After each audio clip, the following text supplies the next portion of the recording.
दोस्तों 15 सितंबर की रात को रिटायर्ड ब्रिगेडियर की बेटी अपने मंगेतर जो कि सेना में मेजर की पोस्ट पर हैं एक थाने में जाते हैं एक शिकायत लेकर।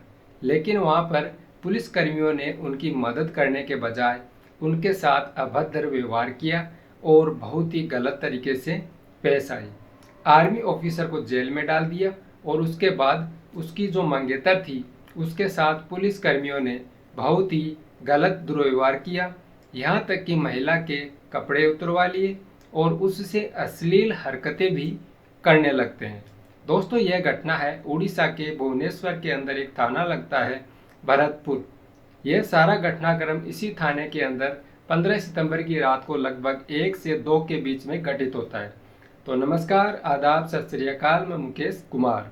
वीडियो में आगे बढ़ने से पहले आप वीडियो को लाइक कीजिए और चैनल को सब्सक्राइब जरूर कीजिएगा। तो चलिए अब आपको पूरी स्टोरी बताते हैं कि आखिरकार ये माजरा क्या है। उस रात को ऐसा क्या हुआ कि एक दंपति के साथ पुलिस वालों ने यह घिनौनी हरकत की, उनके साथ दुर्व्यवहार किया। तो दरअसल एक रिटायर्ड ब्रिगेडियर की बेटी रात में अपने रेस्टोरेंट को बंद करके अपने मंगेतर के साथ गाड़ी में बैठती है घर जाने के लिए।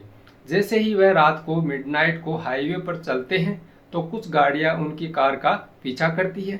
वो गाड़ियां कभी उनकी गाड़ी से आगे निकल जाती है, कभी उनकी गाड़ी के पीछे आ जाती है और अंत में उनकी गाड़ी को रुकवा लिया जाता है। जिस गाड़ी में रिटायर्ड ब्रिगेडियर की बेटी और उसका मंगेतर जो कि सेना में मेजर की एक पोस्ट पर है, वह दोनों उस गाड़ी से बाहर आते हैं। जैसे ही वह बाहर आते हैं तो बाकी की जो गाड़ियां थी जो उनका पीछा कर रही थी उन गाड़ियों में से कुछ लोग उतरते हैं और दोनों में से या दोनों में काफ़ी कहासुनी हो जाती है। कैसे जैसे यह दंपति उन बदमाशों से अपना पीछा छुड़ाते हैं और छुड़ाने की कोशिश करते हैं, उसमें वो सफल होकर अपनी गाड़ी में बैठकर उस हाईवे पर आगे निकल जाते हैं। जैसे ही वहाँ से निकलते हैं तो दोनों आपस में बात करने लगते हैं कि इस तरह कोई आम इंसान को कोई कैसे परेशान कर सकता है, हमें इसकी शिकायत पुलिस में करनी चाहिए। खैर दंपति आगे एक पुलिस स्टेशन पर जाकर रुकते हैं और थाने के अंदर प्रवेश कर जाते हैं। फिर वहाँ पर उनके साथ जो कुछ भी हाईवे पर घटनाक्रम होता है उसको बताते हैं और रिपोर्ट दर्ज कराने की कोशिश करते हैं। जब पुलिस थाना में उनकी ये बातें सुनी जाती है तो वहाँ पर पुलिस वालों ने उनकी मदद करने के बजाय उनके ही साथ गलत तरीके से वह पेश आते हैं। आर्मी ऑफिसर को हवालात में बंद कर दिया जाता है और उसकी मंगेतर को काफ़ी भला बुरा कहा जाता है। उसके हाथ पैर बांध दिए जाते हैं, यहाँ तक कि उसके कपड़े भी उतरवा दिए जाते हैं। आधे घंटे तक उसको इसी स्थिति में रखा जाता है और फिर एक पुलिस वाला उसके साथ काफ़ी बदतमीजी से पेश आता है, उससे अश्लील बातें करता है। जब यह सारा घटनाक्रम एक पुलिस थाने के अंदर हो रहा होता है तो उस घटनाक्रम का एक वीडियो वह आर्मी ऑफिसर चुपके से बना लेता है। अब यह सारा जो ड्रामा एक पुलिस थाने में चल रहा होता है, वहाँ पर लेडी कांस्टेबल भी होती है, वह भी इस दंपति की कोई मदद नहीं करती है बल्कि उन पुलिस वालों का ही साथ देती है। इसके बाद थाने में उन दोनों के खिलाफ एक रिपोर्ट दर्ज की जाती है और उन दोनों को छोड़ दिया जाता है। उसके बाद वह थाने से सीधे अपने घर आते हैं और जो वीडियो उन्होंने बनाया था उसको सोशल मीडिया पर डाल देते हैं।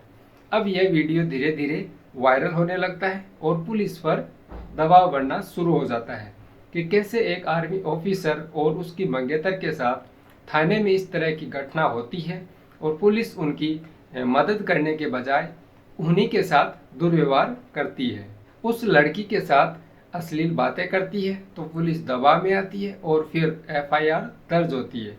जब यह वीडियो वायरल होता है तो यह जो घटनाक्रम है वह सोशल मीडिया पर, प्रिंट मीडिया पर और इलेक्ट्रॉनिक मीडिया पर इस रिपोर्ट को दिखाया जाने लगता है और दबाव में आकर पुलिस को फिर FIR दर्ज करनी पड़ती है और कोर्ट में केस स्टार्ट हो जाता है।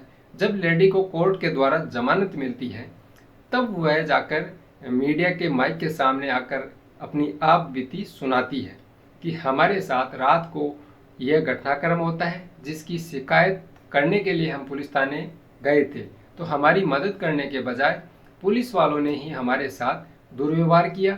मेरे मंगेतर को हवालात में डाल दिया, मेरे हाथ पैर बांध दिए, मेरे साथ मारपीट की गई यहाँ तक कि मेरे कपड़े भी उतार दिए और पुलिस वालों ने मेरे साथ बहुत ही गंदी हरकतें की, यहाँ तक कि अश्लील बातें भी की। जब यह वीडियो सोशल मीडिया पर वायरल होता है तब राजनीतिक दबाव भी बनता है। विपक्ष के नेता एक्स पर ट्वीट करने लग जाते हैं और इस घटनाक्रम में पीड़िता को न्याय दिलाने की कोशिश करते हैं। और जब सेना को भी इस मामले का पता चलता है कि हमारे एक जवान के साथ इस तरह की घटना हुई है तो वह भी तुरंत एक्शन के मोड में आ जाती है। उसके बाद पुलिस पर दबाव बढ़ता है और उस थाने में कार्यरत 5 पुलिस वालों को सस्पेंड कर दिया जाता है, जिनमें भरतपुर पुलिस थाने के पूर्व प्रभारी निरीक्षक दिनकृष्ण मिश्रा, उप निरीक्षक वैशाली पांडा, सलीलामयी साहू, सागरिका रथ और कांस्टेबल बलराम हांडा के खिलाफ केस दर्ज कर लिया जाता है और आगे की कार्रवाई अभी जारी है। तो दोस्तों, इस घटना को सुनाने का मेरा मकसद आपकी भावनाओं को ठेस पहुंचाना नहीं है, बल्कि आपको जागरूक करना है कि आपको हमेशा सतर्क रहना चाहिए। जब भी आप रात को ट्रेवल करते हैं तो हाईवे पर किन बातों का हमें ध्यान रखना चाहिए। चलिए दोस्तों, मिलते हैं नेक्स्ट स्टोरी में, तब तक के लिए जय हिंद।